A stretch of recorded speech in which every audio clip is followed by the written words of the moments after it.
Speaking of plants, let's check in with Plantasia.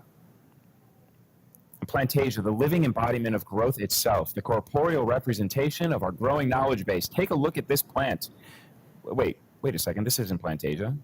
Oh, that's right. Yes. Plantasia is on vacation week this week, and instead, this is Plantasia's cousin, Planthony. Just as there are different business types, there's different industries and verticals, there are also different plants. So today we're hanging out with Planthony. Anyway, take a look at these leaves. Take a look at these stems, these shades of green. Hey, you know what else is green, or sort of green? These stickers, or should I say these branded goodies. That's right, everyone, they're here. Feast your eyes. Boom. Official Growth Decoded branded goodies. And you know what the best part is? You can have them if you're a member of the Grow team. If you're a member of the Grow team, we've already sent you an email that includes a link to a form where you can tell us where to send them. And if you're not on the Grow team, then you can head over to the Growth Decoded landing page, linked in the comments section of this broadcast right now, or maybe now. Click that link. Sign up. We'll send you a survey to redeem your branded goodies. We've also got a couple of t-shirts to give away today, so sit tight because we're going to pull a few names of the Grow team members who have already signed up for the branded goodies, and we're going to tell you who won the t-shirts live on air today. So click that link, join the Grow team, get branded goodies sent directly to your doorstep. It's as easy as writing your name and your email address and your regular address because that's exactly what it is. Okay, and now we have some breaking news. Okay, it's not exactly breaking news, but it is news in a new segment that we're going to call The News. Last week, communication software giant Twilio unveiled a new set of tools that specialize in audio and video streaming. Now, this new cloud-based platform will help businesses embed live interactive audio and video streaming into their applications. This move comes after the company's most recent State of the Customer Engagement report, where 98% of businesses surveyed said that video communication with customers accelerated more than any other channel during the pandemic. Video and audio streaming aren't going anywhere. I mean, take it from us. We've been doing this for 4 months now. Speaking of video solutions, Zoom announced an agreement late last Sunday to acquire cloud call center software maker Five9 Incorporated for $14.7 billion in an all-stock transaction. Now, Five9 is a customer support platform, and that's a wonderful complement to Zoom's communication products. As we know, customer support is a critical contributor to the customer experience, so we're really excited to watch this developing story. And finally, Facebook Pay is being rolled out to Shopify sites in August and will be available as a checkout option for all US-based Shopify digital storefronts. Now, until now, Facebook Pay has been a payment system for transactions that are exclusive to Facebook's apps. So things like shopping, making payments, making donations, and more, only within the Facebook suite of applications is where Facebook Pay has been available. But as of August, it will be available for all US Shopify merchants to offer a more seamless checkout experience for customers. This is presumably going to lead to ease of use, an increase in positive experiences, and maybe even less abandoned carts. Don't forget to reclaim the carts. If you see an abandoned shopping cart in the wild, snap a photo of it with the hashtag, and then do your best to return it. But when customers choose Facebook Pay as a checkout option in Shopify, they can log in with their Facebook credentials, and the payment forms will then come pre-populated with the info that's stored in their account. This is simplicity, convenience, personalization, and higher conversion rates. Sounds like a recipe for a strong customer experience, and that's something that Facebook does quite well. Which finally leads us to today's topic, Facebook custom audiences. What is a Facebook custom audience? Well, a Facebook custom audience lets you target your Facebook ads at a specific group of people who have already interacted with your brand. So let's say you've got a business, and it's a good business because every business is a good business if you're doing business, but you want to be doing more business. So you want to advertise a little and get your name out there. Social media is a good place to start, right? But there are so many options. There's so many ways to target people. You could target by age, location, interests, and any number of other demographics or factors or identifiers. So where do you start? Well, instead of targeting your ads to people through luck or broad demographics like age or gender, you can target your ads based on data pulled from your own website, from your app, from your offline lists, or even from Facebook itself. Now, the custom audience helps to solve one of the biggest challenges in advertising, which is how do you make sure that your ads find the right people? Because a good ad will fail without the right audience. Facebook Custom Audiences lets you target the right people every time, which makes it an essential tool for successful Facebook advertising. Facebook Custom Audiences help you improve your Facebook advertising and the campaigns by putting the power of ad placement directly into your hands. Now, with your ads in front of the ideal readers, nothing is standing between you and advertising success. And you can be sure that your ideal readers are on Facebook because it's the most popular social media site in the world. Facebook has more than 2.7 billion monthly active users. Billion, with a B. And on average, 1.73 billion people log on to Facebook daily. Now, the average Facebook user clicks on 12 ads per month. That's one every 2.5 days. And when we have 2.7 billion monthly Facebook users, that means 32.4 billion Facebook ads get clicked every month. Can you even comprehend that number? Because I can't. But what I can comprehend is that Facebook Custom Audiences help you get your ad in front of the right group within that 2.7 billion people and help you get more of a percentage of those 32.4 billion clicks. How? Well, today we're going to hear from Melissa Love and Amanda Robinson. Melissa is a successful business owner who uses Facebook ads to her benefit, and Amanda is a Facebook ads expert who uses Facebook ads as her business. Before we get into that, I have one more announcement. And that's the full interviews with Melissa and Amanda will be made available to members of the Grow team, as we couldn't fit everything in that we talked about into this episode, including Facebook lookalike audiences. So there will be an exclusive mini episode of Growth Decoded on Facebook lookalike audiences, featuring insight from both Melissa and Amanda, and that episode will be made available to members of the Grow team as well. So again, if you're not currently a Grow team member, but you'd like to get access to that content, as well as these sweet, sweet branded goodies, head over to the Growth Decoded landing page, again, linked in the comments below. Sign up using that form. Okay, let's get started. All right, yes, and now I am joined by Melissa Love of the Design Space. Melissa, thank you so much for your time today. Welcome to Growth Decoded. Thank you, excited to be here. Yes, absolutely. So before we get into the whole Facebook custom audiences conversation, I'm just wondering if you could kind of kick things off. Tell us a little bit about your business, what you do, and then we could take it from there. Yeah, sure. So I run a business called the Design Space. It's been running for about 7 years. I founded it because I wanted to make website building affordable, but and make sure that great design was affordable. I felt there was a real gap in the market. People either had to hire a web designer, it cost lots of money, or they had to buy a kind of a theme that they didn't really like that much and just had to make do. And I felt there wasn't a lot in the middle. So that's what I do. And then once people have built their website, I have a membership where people can learn how to put their website at the heart of their marketing. And a lot of it is about tech integration and automation. So yeah, so it'd be fun to talk through how we do that. Awesome. Love that. You're speaking my language here. That's a lot of what we focus on here at Growth Decoded. That's great to hear. So you said you've been around for 7 years. Can you kind of take me through like the early parts? How did you get started? How did people kind of find out about your business in the early days? Well, I'm really lucky, actually. I stumbled into a niche, a really narrow niche, which is photographers.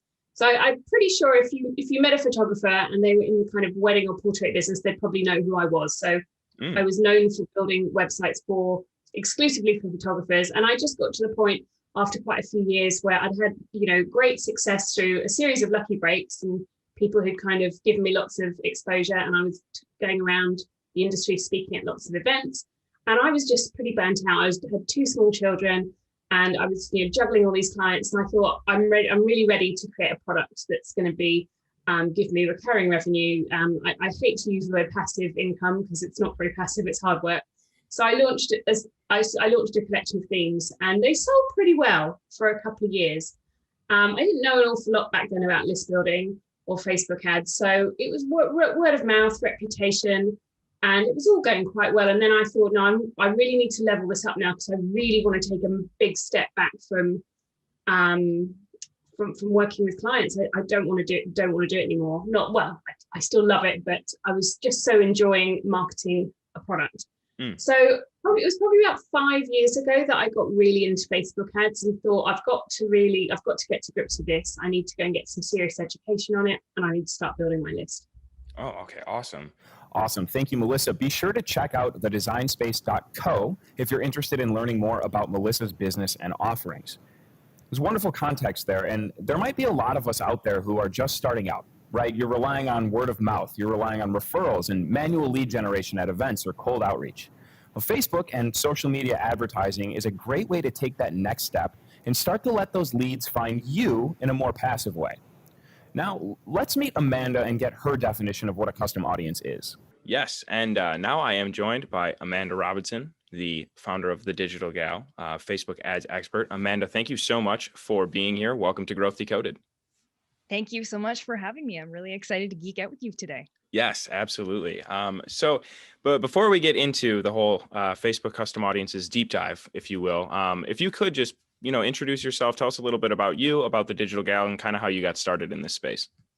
Awesome. So my name is Amanda Robinson. I am the Digital Gal. I teach Facebook advertising with my Swift Kick in the Ads membership program, my 4-week Facebook ads boot camp.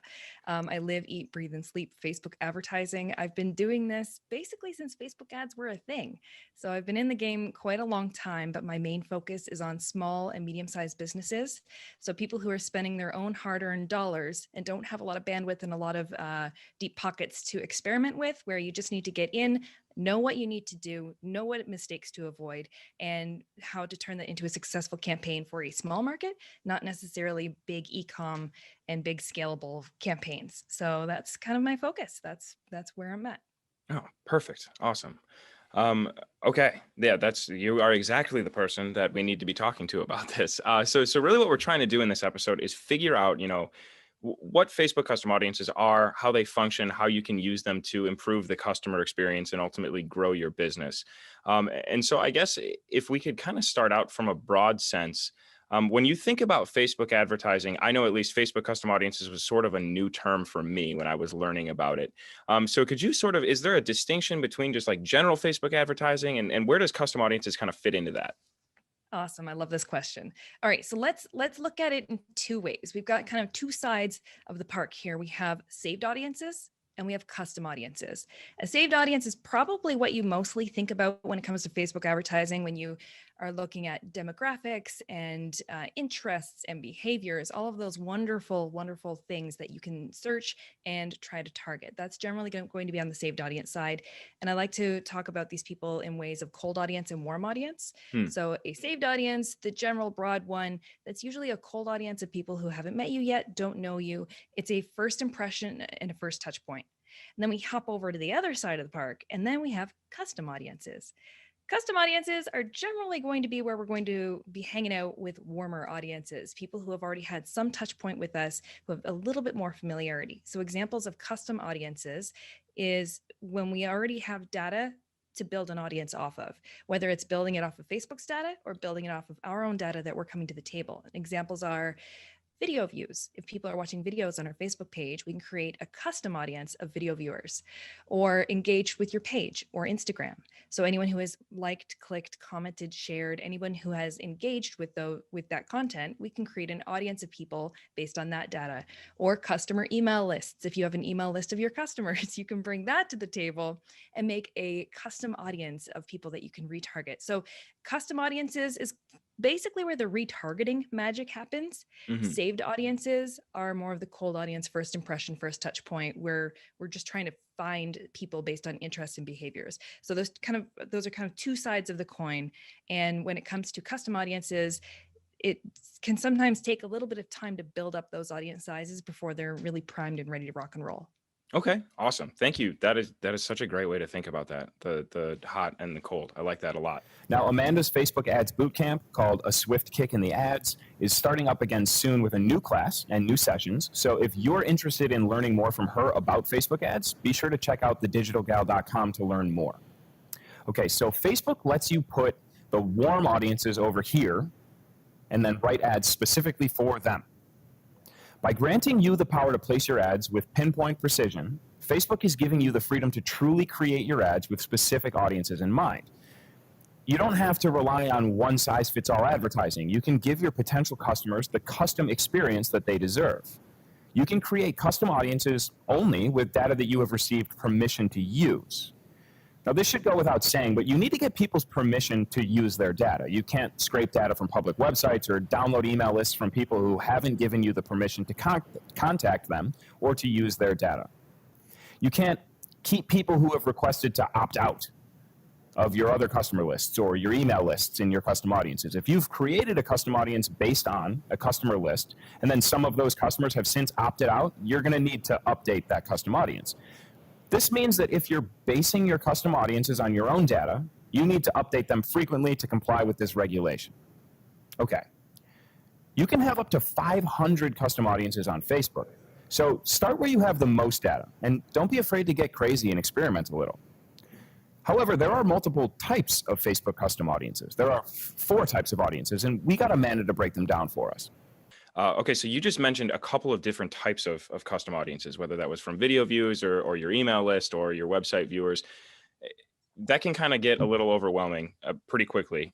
So what advice do you have, or maybe some insights into navigating the different types of audiences? Does that depend on your goal? Does it depend on your product or your offering, or how do you kind of think about that? Well, one of the ways that I recommend getting it rocking and rolling is get into your Facebook audiences and go and create them. Go play around with these. Go and create each of these different types of custom audiences and just have them sitting there parked, ready to go when you want to use them, when you're inspired to use them. But if you take the action, go into your audiences, go and create all of these custom audiences, you'll see a big chart of the different types of audiences you can create. Just go in, pick one, create it. For example, a video view audience, go create one. And engage with your Facebook page, go create one. Website visitors, go create one. Customer email list, go create an audience. So if you just go and create these audiences and have them sitting there, then what you'll notice is that over time, these audiences will start to grow. And once you start to see these audiences have a bit of life to them and a little bit of a heartbeat going, then you'll be more inspired to actually use them in your targeting, use them in your advertising. So if you don't have those audiences created, you kind of forget about those features and functions and forget that it's there. But if you create them, Facebook will tell you what that audience size is. If it's below 1,000, or once you get over 1,000, then it'll actually tell you exactly how many are in there. So it's very, very handy and useful to get familiar with it. Go and create these custom audiences. And it's actually one of the strategies that I use when onboarding a new client, starting a brand new ad account, warming up the ad account. There's usually a transition period between attracting people with your cold audience targeting and then getting people to engage and interact with your brand. So when we first start, instead of going straight for trying to get sales, our whole goal is trying to increase our audiences and our audience sizes. So by going into the account, creating those audiences just to start, and then peeking back in on them every time we have another call, another touch point, you can see the audience sizes are growing with all the efforts that we're putting in. Okay, so to recap quickly, website audiences match people who visit your website with people on Facebook, and they do this using the Facebook pixel. You can then create an ad to show to that audience of people who have visited your website. Now, the Facebook pixel is a piece of code that you place on your website. It collects data that helps you track conversions from Facebook ads, helps you optimize ads, build targeted audiences for future ads, and remarket to people who have already taken some kind of action on your website. So you can create a custom audience from your website for any group of visitors that you'd like to reach with targeted Facebook ads. For example, you could run a campaign to reach people who visited a product page but didn't complete a purchase, to encourage them to go back to the website and do so, sort of like a Facebook ads version of an abandoned cart email. Now, a customer list custom audience is a type of audience you create to connect with people who have already shown an interest in your business or your product. It's made of information called identifiers that you've collected about your customers. Now, these things are like email, phone number, and address. And this information is then provided to Facebook. Now, the more information that you can provide, the better the match rate. However, changes related to Apple's identifier for advertisers, or IDFA, in the new iOS 14 update may affect your match rate when matching by mobile advertiser ID, so keep that in mind. You may improve your match rate if you add one or more of the following identifiers to supplement that mobile advertiser ID, and that's going to be things like email, phone number, Facebook app user ID, Facebook page user ID, first name, last name. Okay. An engagement customer audience is a custom audience built up of people who have engaged with your content across the Facebook family of apps and services. Now, engagement refers to actions that people can take while on Facebook. These are things like viewing a video, or following your Facebook page, or opening a form in a lead gen ad. Engagement custom audiences help you show your ads to people who have taken these actions. This is sort of similar to a website custom audience, but it's different in the sense that these actions are only on Facebook or Instagram or another one of Facebook's family of apps rather than your website. And finally, the fourth type is the app activity custom audience, which is a way to reach users who take specific actions within your app. Using the Facebook Software Development Kit, you can pass data to Facebook from your app and then use that data to specify who you want to include in your custom audience. Okay, so there's the four types of audience, and there are limited variations that you can make within them. Again, Facebook lets you create 500 of these things, so that begs the question, how big should these audiences be? What's the target size here? What are we looking at? Well, I asked Melissa about this, and here's what she had to say. Okay, so I've got, this is sort of like a two-parter. So when you first implemented like custom audiences or really started exploring it, and this could be pre-ActiveCampaign, were there immediate results that you saw?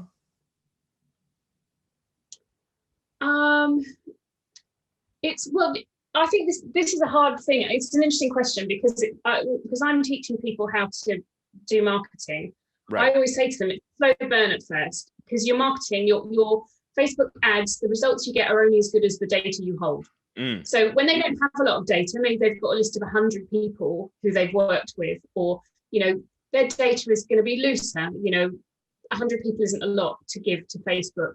So they have to give them that. And then they can add in people who visited their website in the last 6 months and people who've interacted with their social media. So they might scrape together a custom direct audience of about 500-600 people, maybe. They're not getting a lot of website traffic. And that's still not a lot to give Facebook to go on if you're going to then generate lookalike ads.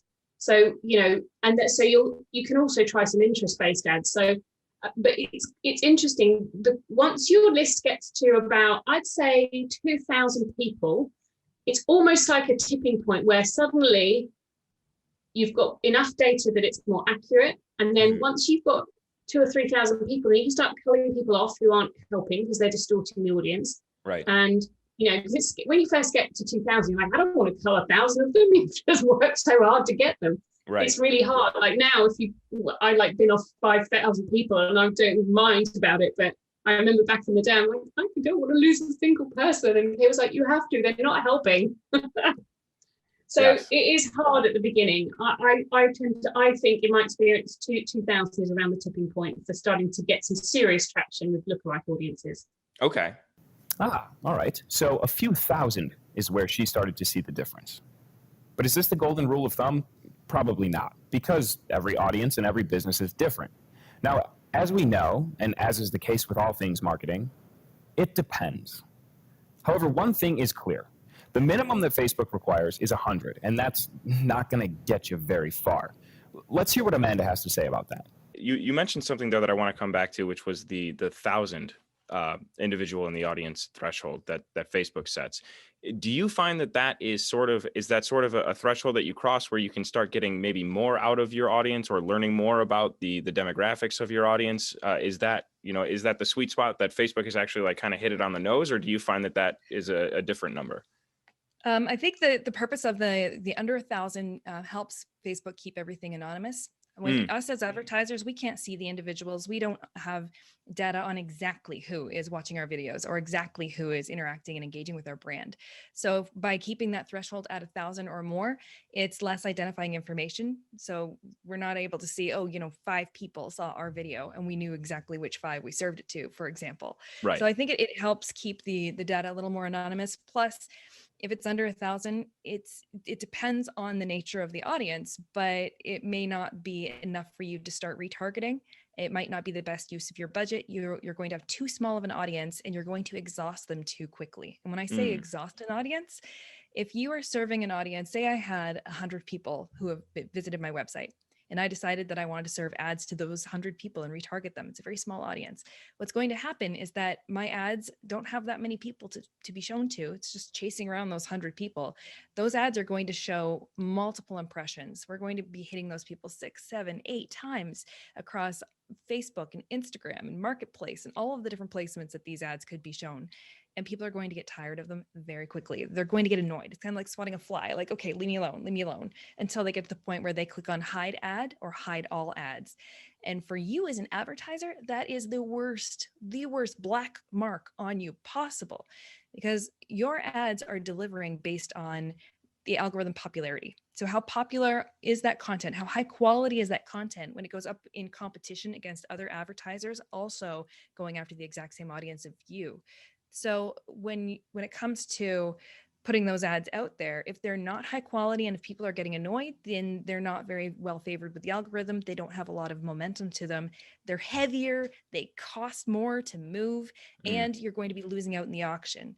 So having ads that when you exhaust an audience, it's actually quite detrimental to all the hard work that you've put in to attract that audience, to attract those website visitors. So when you have a small number of people on your warm audience list, on your custom audiences, it's not ideal to go out and start retargeting right away. Now, with that said, you can still use your custom audiences for a retargeting strategy, even if they are small, if you have a very conservative budget that you're matching up with it and you're running it alongside a campaign that's continuing to fill up the bucket of new people. For example, you can have a website visitors list, and instead of targeting website visitors up to 180 days, 6 months, that's the maximum amount of time you can retarget a website visitor.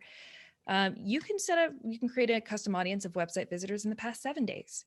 And then you can chase those people around with a $1 a day strategy. So everyone who's been to your website in the last 7 days, have $1 a day running and retarget anyone who's been to your website to try and get them to come back or complete the sale or move further through your funnel. So that's one strategy. You can run that alongside other campaigns at the same time. But if you have under 1,000 website visitors and you're going out with a $500 ad campaign and you're just trying to retarget the heck out of these people, they're going to get exhausted, and exhausting an audience is not ideal. No, for sure. As you were saying that, it's funny, ActiveCampaign is an email service provider. We see a lot of the same things just, on the channel of email, right? So it's, you have your entire list, you have all the people that might be in your custom audiences. Are you going to send them all an email every time? Or like you said, you take a little bit more of a conservative strategy, segment them out a little bit, set that time parameter, and then kind of chase them with a targeted message. Okay, now we're getting somewhere. You want to let those audiences grow a bit so that you've got a good pool of people to advertise to. Otherwise, you might annoy them or exhaust them, as Amanda said. Now, remember, Facebook ads to custom audiences are ads for people who have encountered your business before.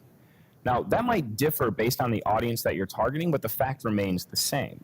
You want to send the right message to the right person at the right time. You don't want to send the right message to the right person all the time. This is where segmentation and strategy come into play. Who gets to see which ad and when? How many times should they see it? When should they be removed from the audience? It turns out that the audience type can have a lot to do with the answers to these questions. So let's go back to Amanda and hear more about this. So in terms of along that line of thinking, do you find that, segmenting your custom audiences, or could you talk a little bit about that? Like, how do you, what are the different ways that you can kind of drill into those things? I know you had just mentioned, people who had been in your website in the last 7 days, but are there other ways that you find that are particularly effective, especially in the early stages of kind of segmenting out those people? So in the early stages, so the custom audiences I like to focus on are website visitors engaged with your page or your Instagram, video views, and customer email lists. I would say let's break those into 2 sections. Video views and engagement, we're going to park that over here. And when we come to website visitors and email, that's, if I can just make the one point, that those audience members, you just want to protect them. You want to give them a great big hug. You want to take really, really, really good care of them. They are some of the most expensive to attract. Getting people onto your email list, we're ballparking at least $1 per email when it comes to your advertising.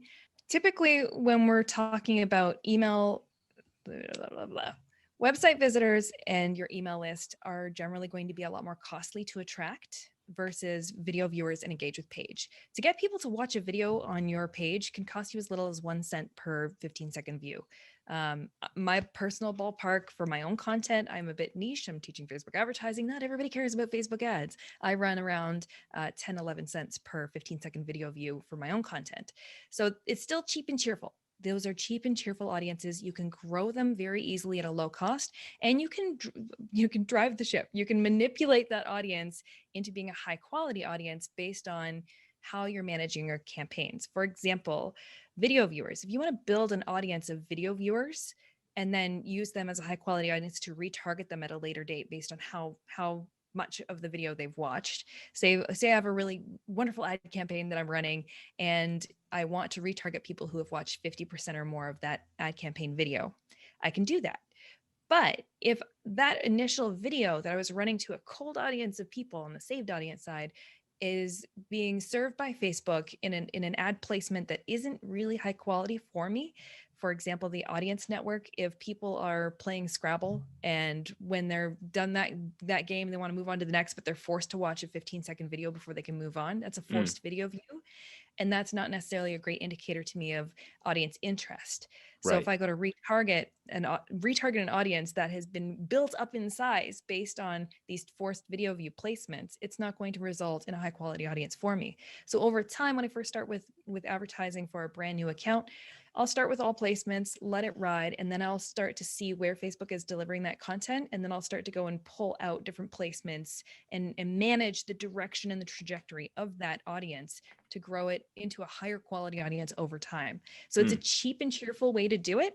And it's a great way when you're first starting out with your ad account to be able to learn how to read your reports, learn what's working, what's not, learn what age, what gender, what demographic, what region that you're attracting these video viewers from. And that will translate down the road into a big superpower for you when it comes to running future campaigns where you're running on a tight margin and you want to start making sales.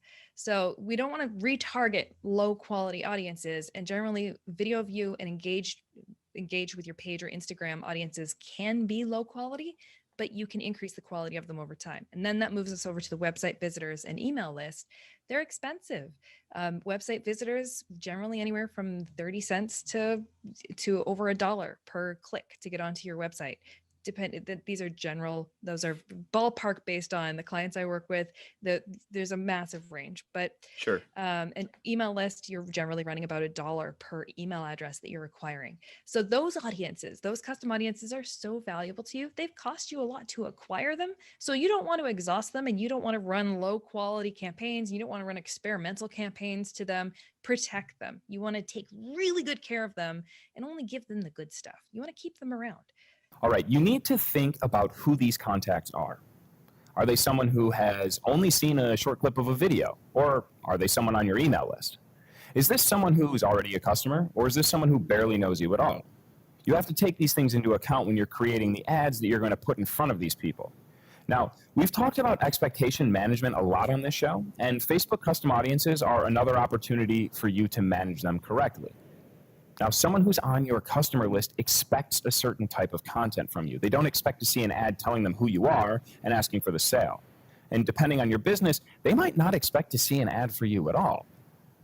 With today's software capabilities, you can even integrate your email tools with your Facebook custom audiences account. Now, this lets you keep your Facebook audiences up to date with actions that your contacts are taking elsewhere.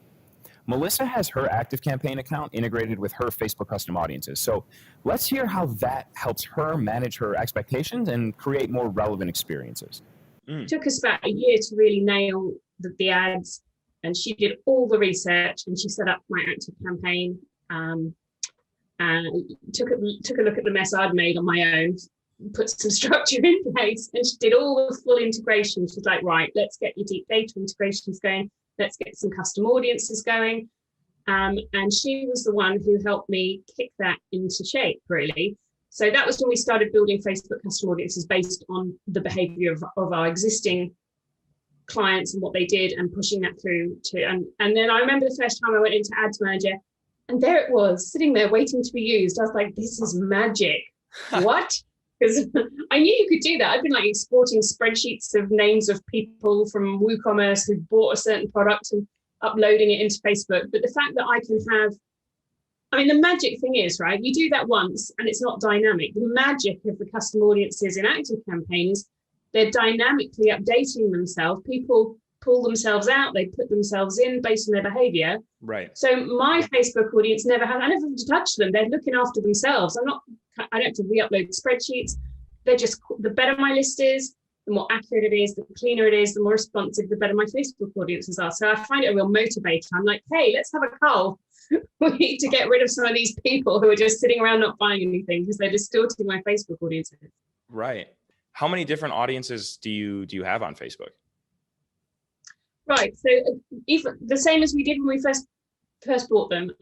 So we have anyone who's a subscriber. So that's quite a broad net to have, but it's always worth it if you're just, I don't know how much I use it anymore. It used to, when my list was smaller, it made sense to have an all subs list, but now that it's a lot bigger, it's around 18, 20K at any given time. I take chunks out of it all the time with people who are not responsive.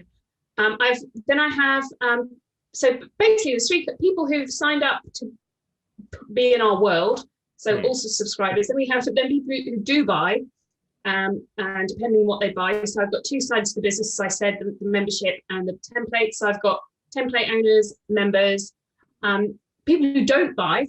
So I always have people who I've got they've signed up, but they haven't bought. So I've got two of those because they're good at knowing about those. And I have people who stop buying. So people who kind of like lapse from the membership, they go into a win-back audience, and after a certain time, they'll start seeing ads again. And I give them kind of, I think, 3-month break, and then that starts delivering again.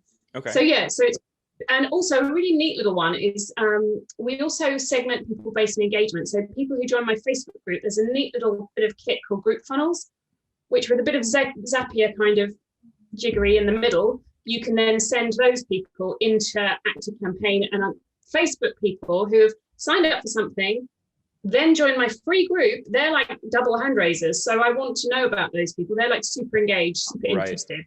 So they get a special custom audience of their own as well. And I always build one for any current promotion. So I'm selling a workshop that's happening next week right now. So I'm going to use that next week when we get into retargeting mode. Okay, awesome. And so within ActiveCampaign, are these all different tags that sort of trigger the addition or removal from these different custom audiences, or how does that look?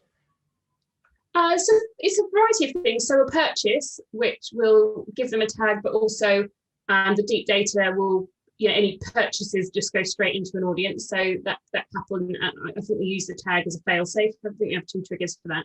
Okay. Then there would be people who join the Facebook group get tagged, and then the win-back people will, that's tag. They get a tag called cancelled. They go back, so that triggers that. And current promotions is I've got people who bought I need to build that audience out.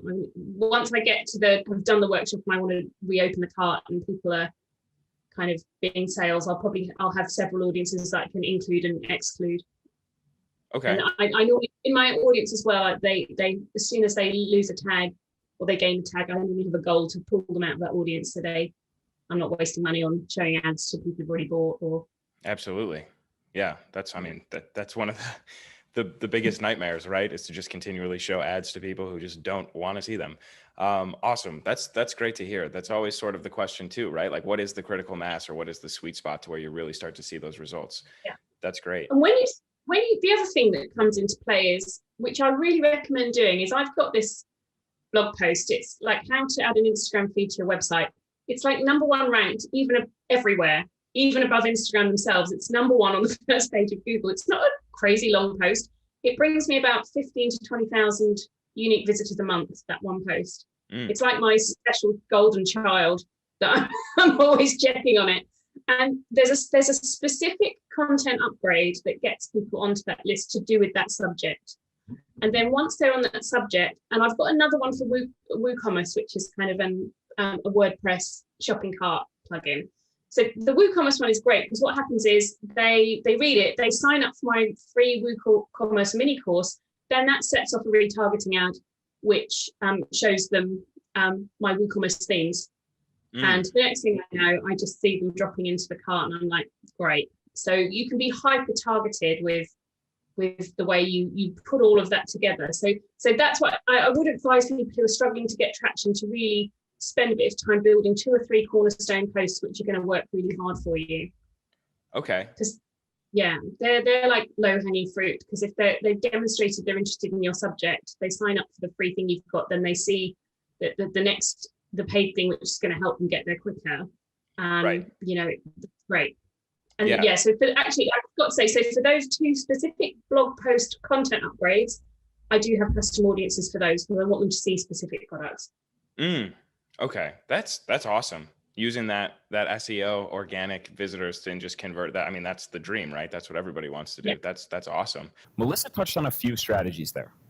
Thinking about particular actions that a contact can take, or if you have other sources of lead generation. These things can be great ways to segment your audience by, and then you can target those segments with a different ad.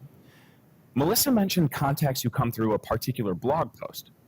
Now, these contacts have an interest in a specific topic, right? And she retargets them with a hyper-relevant ad.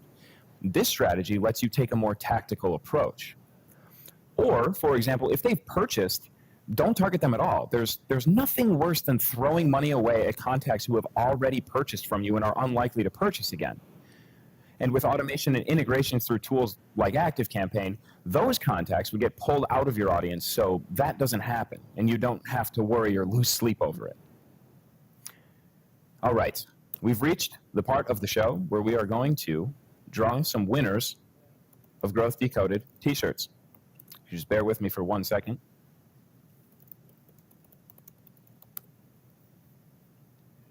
Okay, first winner is Mo from Spain. Congratulations, Mo from Spain. You have won a Grow Team t-shirt. All right. Our second lucky winner today is, and I apologize if I say this wrong, but Gergo out of Budapest, Hungary. You have won a Grow Team t-shirt. Congratulations. We will be reaching out to Mo and Gergo with an email to figure out your t-shirt size, because we want this thing to fit. And we'll hear from you, or you'll hear from us, rather, shortly. Okay. Now, there are even more things that you can do with the integration. And lucky for us, we've got Tim and Molly from ActiveCampaign, and they took a look at this for us. So we're going to send it their way in this episode's installment of our customer evangelist, Tim, and community manager, Molly, answer questions from the ActiveCampaign community. Facebook has 2.8 billion monthly active users. That's billion with a B. Molly. Hey Tim, I'm over here. Where are you? I'm filming in a top secret location today. Did you know that the average Facebook user clicks on 12 ads every month? That's 1 ad every 2.5 days. I'm Molly from ActiveCampaign. I'm Tim from ActiveCampaign. Today we're going to answer a question from our community that asks, can you target ads you run on Facebook to your ActiveCampaign database? Yes, you can. Facebook is a great way to reach prospective customers on channels other than email. It's a powerful tool that isn't dependent on people looking for your business specifically or searching for specific products that you offer. Unlike Google AdWords, where you bid on keywords, Facebook ads lets you target people who have specific interests. It lets you cast both a wider and a more specific net. Facebook ads are an effective way to get in front of people because Facebook is a visual platform. You can use photos of your employees, products, or your business to create personal connections through your ads. Let's say you run a travel agency and you're using ActiveCampaign site tracking to see how your contacts are interacting with your site. You've built an automation that tags your contacts who are interested in your Costa Rica vacation package when they visited that page on your site at least 3 times. With the ActiveCampaign Facebook Custom Audiences integration, you can automatically add these prospective customers to a custom audience in Facebook. And you can use that custom audience to power Facebook ads that promote your Costa Rica vacation package. Let's explore how to do this.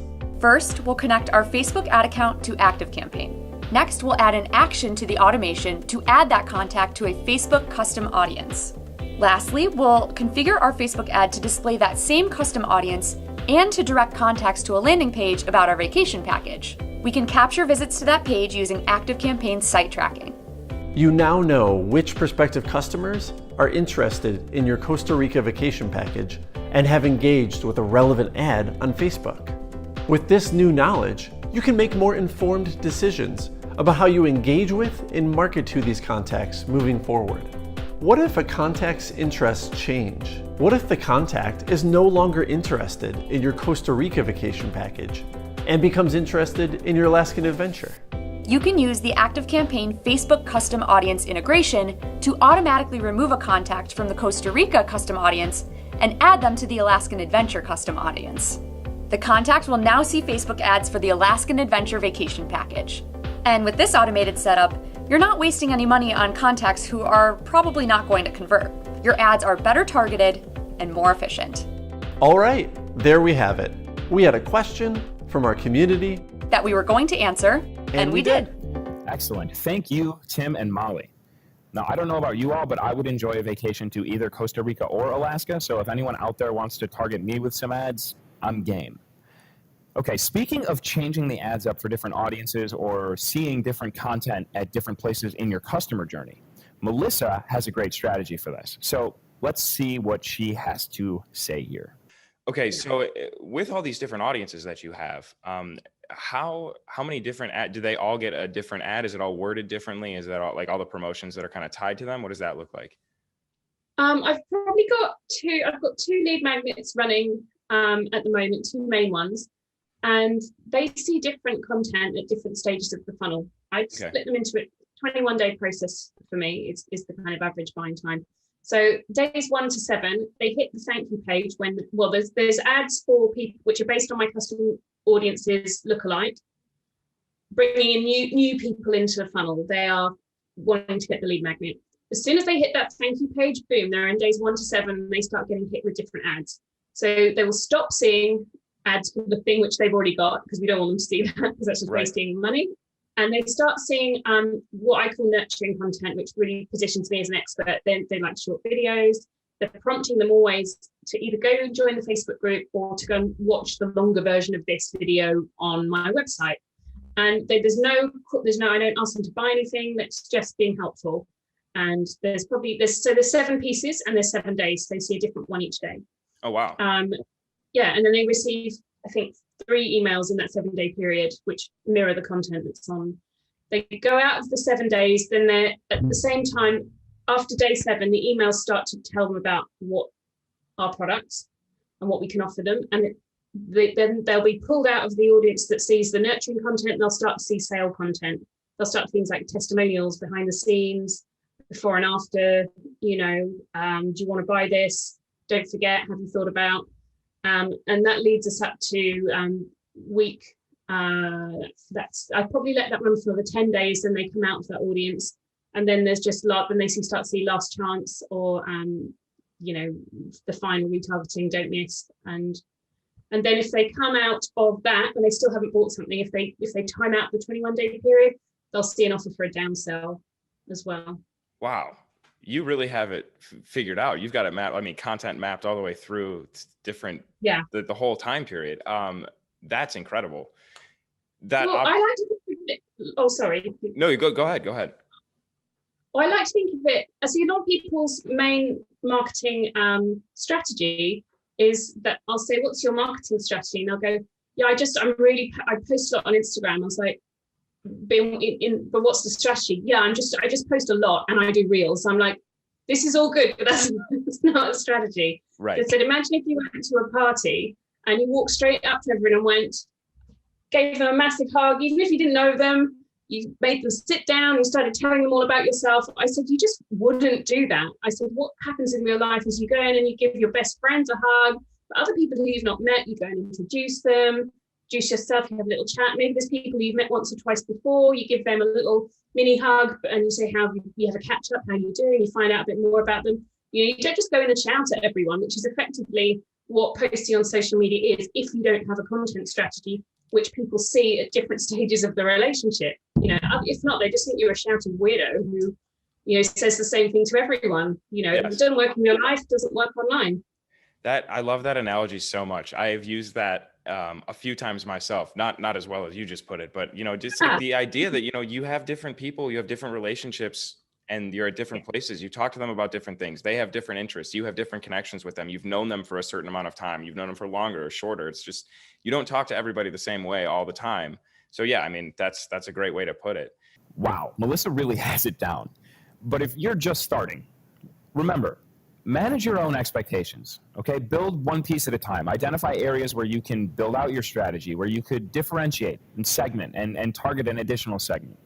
Think about where it might make sense to add in another channel, or when someone should be pulled out of an audience because they've seen the ad enough times and it's just not working for them. And who knows? In your iterations, in your trials, you might surprise yourself.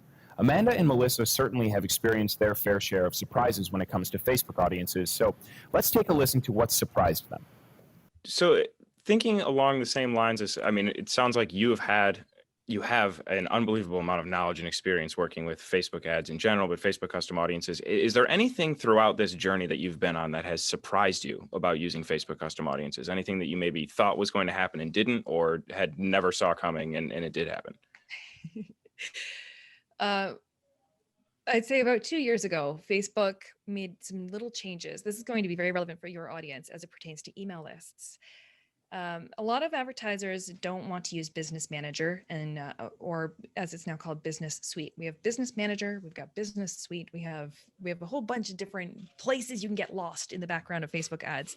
But traditionally, a lot of advertisers hated Business Manager when it first rolled out way back in the day because it was very difficult and tricky to navigate. It was very confusing and it seemed redundant. You can still operate your Facebook page without Business Manager. So not a lot of people were using it. Over time, especially more recently, it's become almost necessary that you have your Facebook ad accounts and your Facebook assets, like your page, your pixel, your catalog, all that fun jazz, organized inside your Business Manager or with Business Suite.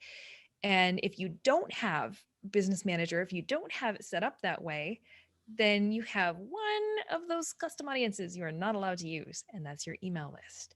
So you are not able to upload an email list and retarget email customers if you don't have an ad account that is living inside of a Business Manager or Business Suite. So if you have a personal ad account that's floating around, and that's another thing people may not realize is every Facebook login, if you log in to Facebook as a person, you automatically in the background have a personal ad account, whether you know it or not. That's the thing that if you get added as an admin to a page and you go to boost a post, it's going to default to your personal ad account. But you can have ad accounts inside a Business Manager or a business account. And those ones basically have more security and more features to them. Well, not really a lot of more features, but it enables you to be able to use that email list function. That is very, very important. If you want to use the ActiveCampaign Facebook custom audiences integration, that is some great advice there. We advocate pretty strongly for, like you said, it's nice to watch that number go up. You feel very attached to it, but at some point it's like, they're doing more harm than good. So I think that's great advice. Throughout your experience with Facebook custom audiences, lookalike audiences, has there been anything that's really like surprised you? Kind of unexpected, or maybe a piece of information, something that was like the missing key, the missing link, and then all of a sudden it just kind of took off?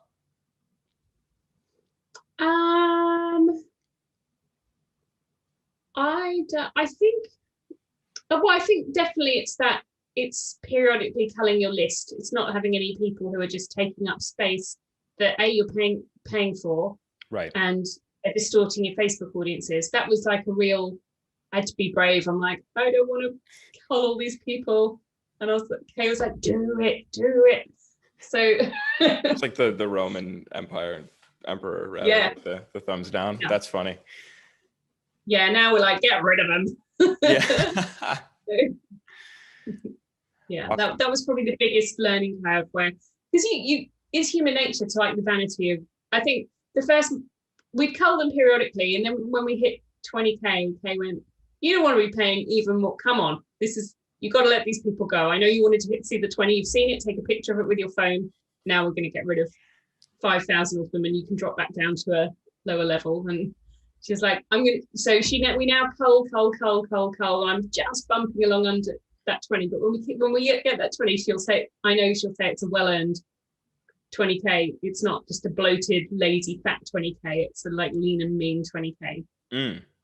That's awesome. I like that. I like having that take a picture of it so you know that it happened. That's really funny. But that's just it's a great strategy and a great way to like just keep it in mind. Like you said, it's not a bloated one. It's you've earned it, and it's all the people that deserve to be there and should be there. Sometimes less is more.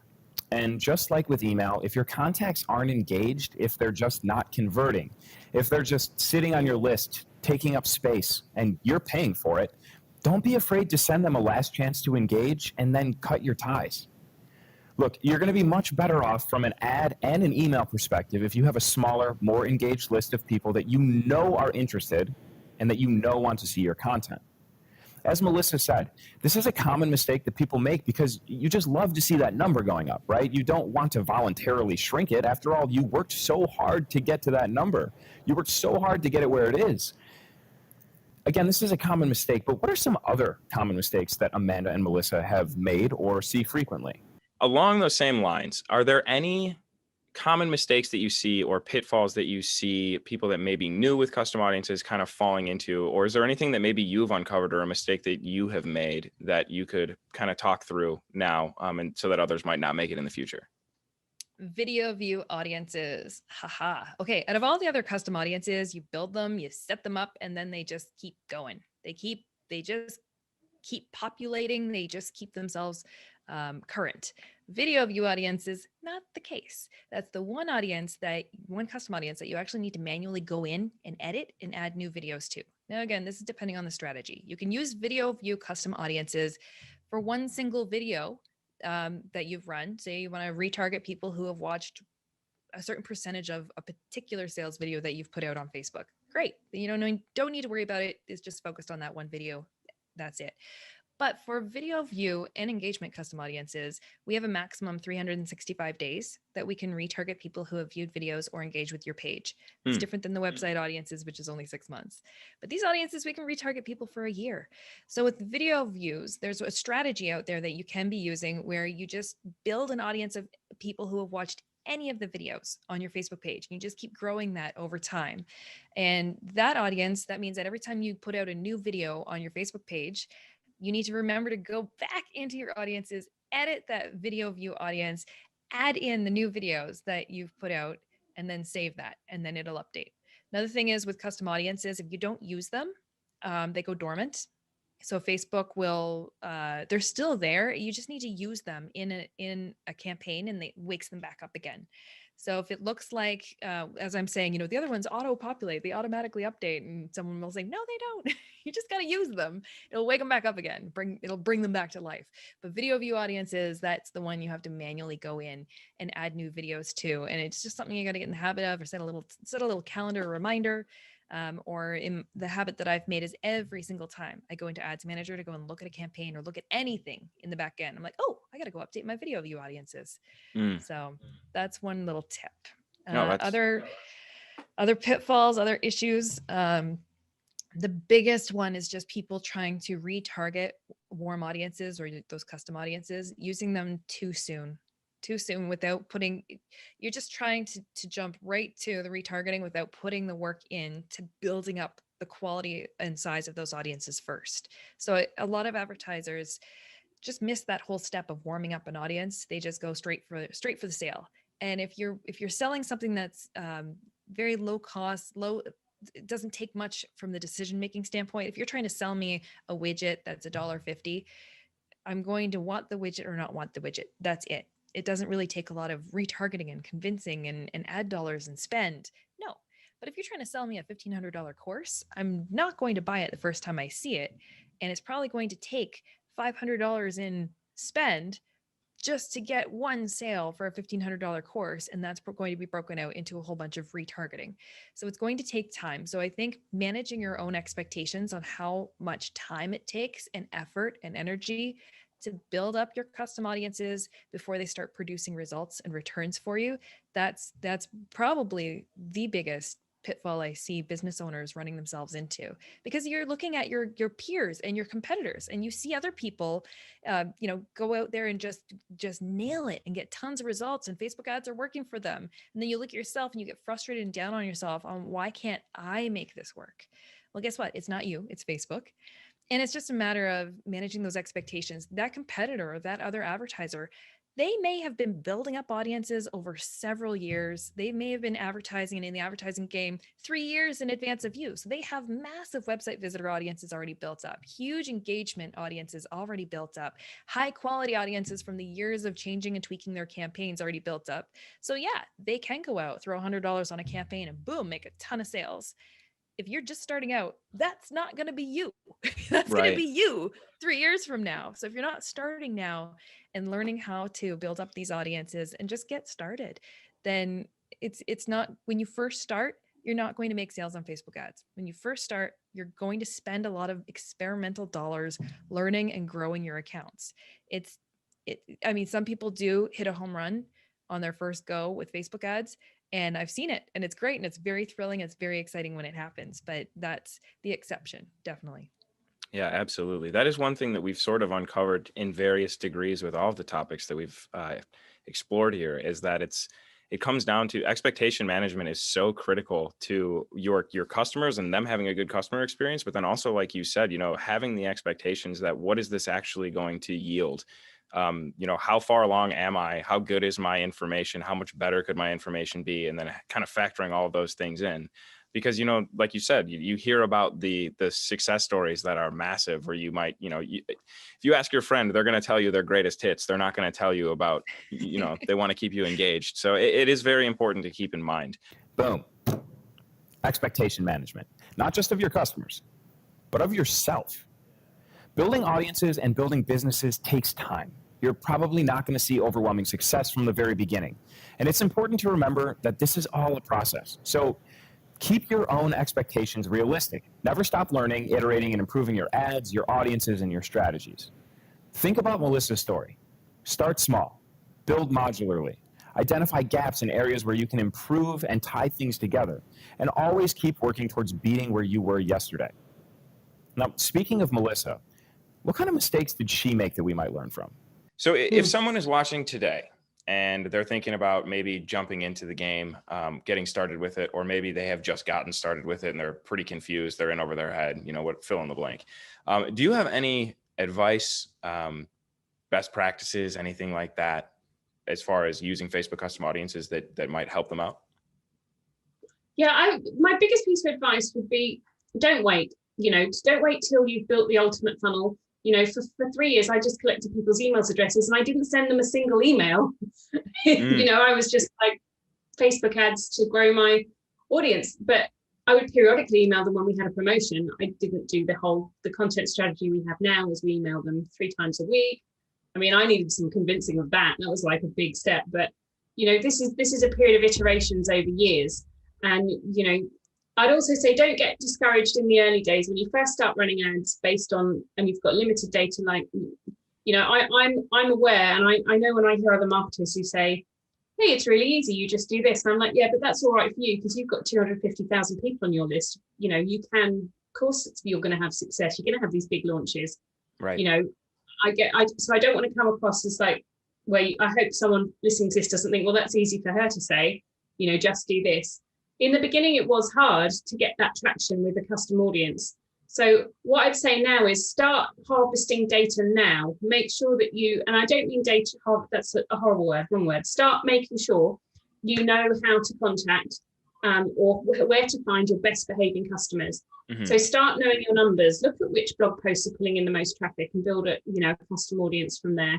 Look at people joining your Facebook groups and make sure you're tagging these people if you can. There are all these great tools where you can tag people, see where people are clicking, see who's buying your stuff. Make sure you're tagging and bagging everyone who's doing anything in your world that's good, because then you can then stack them up to make a great lookalike audience. You might say, once you've got your little custom audiences all labeled up neatly, you can go into your ad account. They're all just sitting there. So you're like, right, I'll have those and I'll stack them up with some of these people and I'll stack them up with those. right, that's about 3,000 people. Right, Facebook, build this little stack into a lookalike audience. So start getting your little kind of your best behaving people on your radar, and if you can't find them, then there's probably a tool that can help you find them and identify them. Personally, I find the deep data integration with ActiveCampaign and my website absolutely fascinating. Sometimes when people buy something, I'd say 2 or 3 times a week, I'll just go and look at their profile, see where that individual has clicked, look for patterns. And you can see like how many times, especially I sometimes look back and I'll see, wow, they've been on my list for 3 years. They've only just bought something. It's interesting, Facebook funnel sounds very linear, but it's not linear at all. They mill around in your kind of little atmosphere and audience for a long time sometimes. So that's why it's worth having these little, eventually having these what we call train carriages of campaigns which you can stick together and they can trickle through. And you never know what's going to be the trigger where they say, after 3 years, today is the day right. that I'm going to buy from her. So, but you just never know. So, but because we've tagged people consistently, we can actually know. We can go and make a little sandwich of all the nice people who do nice things and feed it into the Facebook machine. Yeah. Awesome. That's great. That's great advice. This is kind of an interesting question that I've just thought of. And I'm wondering if there are any like big mistakes that you have made, or lessons maybe that you've learned that you might be willing to share. And feel free, I mean, if not, that's fine. But anything that, mistakes that you thought maybe this would work and it didn't end up working, that you could maybe help some potential people to avoid. Oh yeah, I've got the mother of all lessons. It was last October, I decided to run a free challenge on Facebook about how to pivot your business into a new niche. A lot of people during the last 12 months, for obvious reasons, are wanting to pivot out of their now not very good prospects because it's all been crazy. Mm-hmm. So I thought, and I knew it was great content, but what I did do was schedule it to fall in the same 2 weeks as the US presidential election, Halloween, Black Friday. I think there was some other thing going on. There's a global pandemic, obviously. This was like the perfect storm of when to never be buying Facebook ads. It was super expensive because there's only so much ad space in Facebook world, right? Right. And there were all major giants of news corporations and political parties buying all the ad space. It was scarce. And I spent thousands. I think, it covered itself, but I didn't kind of make any profit from that whole thing. So yeah, be really careful when you time things. Now we have like a sanity check just before we're about to do, when we've booked into a big promotion or an event. I'm like, people, shall we do it? Hang on, people on Scotland, they're on holiday. People here, I kind of do a little safety check to make sure I'm not walking some ridiculous crazy ad buying storm. Yeah. Wow. That's such a great point. And especially if your audience is international, right? There's different holidays that fall on different things. There's cultural stuff. There's just all kinds of different things. That's great. That's great advice. Okay. Similar sentiments. It's a period of iterations. Don't get discouraged in the early days. It's a period of listening, of finding out who your most engaged contacts are. Which attributes or characteristics do they share? And then look for more patterns and find more of those attributes and characteristics that they share. Remember, timing is everything. You could create a quality assurance checklist before you launch. Check for spelling, check for grammatical errors. Make sure that the links work and lead to the right pages. And think about the timing. Are there holidays coming up? Are there cultural phenomena going on that might impact your ad's performance? All of these things are important to consider before you push that button and launch that ad campaign. Okay, we've covered a lot here today, and you might be wondering how you might be able to use automation for some of these ideas. And that can only mean one thing. It's time for Automate That. Hello, and welcome to Automate That, the segment of Growth Decoded, where we show you how to automate, that. Now, you might notice that we're in a new location today, and that is because we are back on site in the ActiveCampaign HQ. The only thing that's missing is my co-host, Cody. Let's see if you can find him. Good. Oh, Cody. Here he is now. Hello. Great to be back. It's good to be with you, sir. This is actually kind of historical. The first time we have ever filmed Automate That while we've been in the same room. So, without further ado, let's get into this thing. Let's get into it. Here we are. as always, with the chef hats. Now, this week, we've got a very special automation recipe dealing with Facebook custom audiences. Cody, can I get a drum roll from you? They get better every week. Every week. All right, this week's automation recipe of the week is... Segmented add to Facebook custom audience. Let's look at the back of the baseball card stats. It's for any industry. If you're using social media, you should be using this recipe, especially if you're using Facebook custom audiences. Features, social, forms, and custom fields. Use cases, marketing, experience level growth, stage of the customer journey, reach and engage. And real quick note about that experience level. It's not that it's a difficult automation to set up. It's just that there are things that you need to set up ahead of time, including the integration itself and the Facebook custom audience messaging. So nothing within the automation is too complicated. It's just that precursor of setting up the integration. Just some things you got to do before you import the automation. Okay, we can see a little bit of an image here on the right, but let's get into what this recipe lets us do. Cody, take it away. So the very first thing it's going to let you do is show targeted ads and messages to your audience using Facebook custom audience. If you're not using this tool, it's really great. It allows you to appear wherever your audience is looking. You know, Facebook, when they're on their mobile, when they're on their desktop. It's great. And of course, because of the power of the automation, it allows you to segment your messaging however you want. And lastly, you can use your customer's own information, since we're using a form trigger, spoiler, that allows you to segment based on the information they've given you. So it won't be a surprise. It's not like trying to talk to a cold lead. These are things that interest your customers because they've told you they interest them. So it even takes it a step further, because Facebook custom audiences is already a segmented audience of people that you know, but this is taking that and finding a segment within that segmented audience and really advertising even more granularly, so that you can be sure that the ad that you're sending them is exactly what they want to see, because they've told you what they're interested in. Exactly. Don't just talk about, for instance, your accounting firm. Talk about what type of service they're interested in. Perhaps it's tax returns. Perhaps it's, accounting for their company. You can advertise different things to different segments of your audience. Well, it's perfect, because that solves one of the biggest problems of advertising, which is how do you ensure that your ad is finding the right person for that ad? Yep. Awesome. Okay. We're going to the automation store, Cody. What are we putting in the cart? We're just getting one of those submits form triggers, Love 3 those. if-else actions, and 3 add to Facebook custom audience actions. Looks like we got a buy one, get one on those. Okay, so we kind of talked about this before, but we've got the ingredients home. They're on the counter, mise en place. What do we have to do first? So the first thing you want to do, make sure you have your Facebook custom audience integration set up both for your business and connected to your ActiveCampaign account. Perfect. Next, we're going to decide on how you want to segment the audiences and who will be receiving what messages. Now, this will tie into a couple of things. For one, when you build out your form, you want to make sure that you build out a question that has answers they can select that you're going to use to segment by. Also, you're going to, as we say in the second message, build out your messaging you want to show on Facebook and the ads for the custom audience.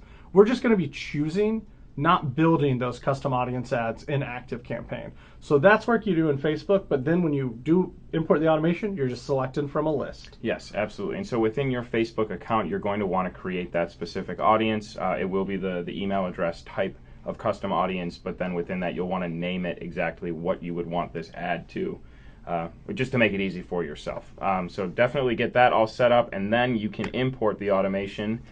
And when you do that, it looks a little something like this. Cody, this looks a little complicated. I'm not going to lie to you. Please put me at ease here. Yeah, let me put you at ease immediately. So let's talk about it from the top down. Very first thing, when a contact submits a form, they're going to enter this automation. Now you're seeing a lot of different pathways, but technically all we're doing, let's say your question has 3 answers. We're just saying, which of the 3 answers did they choose? And once it's yes, they chose this one, they go to the yes path and go into that Facebook custom audience, and then that's what they'll see. You should make sure that they can't choose multiple answers, because if the first one is right, they won't go to the next few. So you want to make sure that you're basing it on something that there is a specific answer to or a preferred answer. But yeah, and that's really it. You can build out whatever you want. You can build out a wait step of how long you want them to be in the custom audience, and then remove them from that Facebook custom audience. We know that our education team really talks about that in a couple of videos, figuring out how long you want someone exposed to the ads, because you pay per the person in the ad. But yeah, and that's it in a nutshell, and you can really customize it however you want. So speaking of that, the whole salt to taste type course. deal. We've got here as the trigger is a submits form tag, and then these if-else conditions would ask, if the information that they put into that form is either a yes or a no and matches. Could you use a different form of segmentation, or a different source of segmentation, I should say? Maybe not a form, but you have information about them from a different source. Yeah, for sure. So it really depends on the information you want to use to segment, and making sure that it's a condition you can segment by. First of all, you could use a form integration. So if you are not using ActiveCampaign forms, but you're using something like Typeform or Unbounce, then feel free. The other thing is, as you called out, Ernie, this could be done where when someone enters my pipeline, enter them in this, and then the deal type they are, depending, or what pipeline they're in or stage they're in, could also do this. Sure. So it all depends on just, what you're using to segment, and making sure. The reason we recommend a form is someone's telling you something, so we know we can segment about it. So that's just another thing to consider, is what are you segmenting by, and making sure you have that information. Perfect. Okay. So, that's a great recipe, a way to take Facebook custom audiences further. It looks like we've got a couple of other recipes here. What are we looking at on this slide? Really exciting ones here. So first of all, for everyone who's got an online storefront, e-commerce, or if you just have an online storefront, as we said, we've got Facebook custom audience for accessory upsell. So when someone buys your main product or a product from you, you can, enter them into this automation where we're just going to immediately start showing them, hey, you have this. If you want to make life easier, this thing naturally works with it, and you can start upselling them through Facebook Custom Audience. Secondly, we have score-based Facebook Custom Audience. This one's also really great. So let's say you're using an engagement score or some other type of scoring you have built out in the system. This checks for thresholds and enters them into the appropriate Facebook Custom Audience while removing them from the previous one. So early on, you can just do touch points, letting them know maybe your story. But then as they get more engaged, now we're trying to sell that upsell. Right. Now we're trying to get them to click maybe and sign up for an appointment. We start making sure that it gets targeted to where they are. And then lastly, we wanted to close out, because specificity is great and we always love to show how. So we showed an industry one. Author new book promotion on Facebook Custom Audience. So this is simply someone signs up for your list, someone new, as a way to greet them and get them knowing about you and keeping them up with the latest and greatest. You're going to enter them into your Facebook Custom Audience for your newest book and encourage them to, buy if they don't have it or interact in some other way. But a lot of different industries can use Facebook Custom Audiences, so we just wanted to show a kind of more specific one. But yeah, that's it, Ernie. Yeah, this is fantastic. As Melissa said, throughout my interview with her and throughout the course of this episode, she loves using the custom audience integration because it just updates itself. When you get new contacts, when you learn new things about them, as evidenced by this featured recipe and then these 3 related recipes, if you have something that you learn about a contact that you can use and you have that automation set up, they will immediately start seeing the appropriate ad on Facebook, and it's just like magic. So, as always, Cody, thank you very much for your time. Thank you all for watching. And that's that. Automated. Thanks, guys. Have a great one. And that is our show. Thank you to Melissa Love and to Amanda Robinson for their wonderful insights on Facebook custom audiences. Be sure to check out The Design Space, either on their website or on Facebook or Instagram, and check out The Digital Gal. Take a look at Amanda's Bootcamp, a swift kick in the ads, if you'd like to boost your Facebook ad performance. Thank you to Molly, thank you to Tim, and to Cody for all their help with today's episode. And join the Grow team. You get the full interviews with Amanda and Melissa. You get a chance to get your hand on these beautiful branded goodies. And you'll get the exclusive mini episode on Facebook lookalike audiences. One more thing before we go. We have one final t-shirt to give away. So, without any further ado, the final winner of the Grow Team t-shirt is Penny K out of Los Angeles, United States. It's raining branded goodies. Here we go. Here they are. Congratulations to our winners. Thank you all for your time today. Thank you for supporting the show. I'm Ernie. This is Planthony. Go forth and automate.